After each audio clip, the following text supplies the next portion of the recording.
In the classic novel 1984 by George Orwell, Winston Smith, the protagonist, has a very evolving love life. At first, Winston strongly dislikes the dark-haired girl as well as most other women. Whenever Winston is around the dark-haired girl, she gives a dangerous impression that fills Winston with black terror. Therefore, Winston is extremely suspicious that she is an agent of the thought police. One night, instead of going to the community center, Winston decides to skip the gathering and venture into the Pearl neighborhood. After spending some time at the shop, Winston spots the dark-haired girl.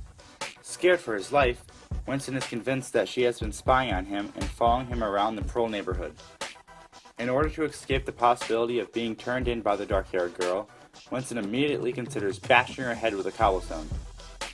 Although Winston decides against this impulse, Winston remains very skeptical and cautious, especially around the dark-haired girl. However, later that week at work, a life-changing event occurs to Winston. While walking to the lavatory, Winston sees the dark-haired girl in the hallway walking toward him. Suddenly, the dark-haired girl stumbles and falls almost flat on her face. While Winston stops and helps her up, she slips a note into his hand. Back at his desk, Winston stealthily reads the note. On it was written, in a large, unformed handwriting, "I love you." From that point on, Winston's view of the dark-haired girl drastically changes.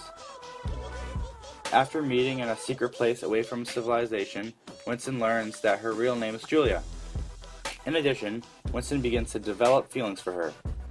Winston and Julia begin seeing each other more often, always in private, of course. Winston has finally found a woman who he truly loves. However, just when everything seems to be going great for Winston and Julia, as well as their relationship together, it all turns for the worst. One day, while together in the room above the shop that Winston rents in the Pearl neighborhood, they both suddenly hear an iron voice behind them. The voice, which came from a hidden telescreen behind the picture on the wall, instructed both Winston and Julia to remain exactly where they were. After being dragged out of the room, they were both taken to the Ministry of Love. Unfortunately, while in room 101, the party was able to outsmart Winston and force him to volunteer Julia for his torture. Winston had betrayed Julia in order to protect himself.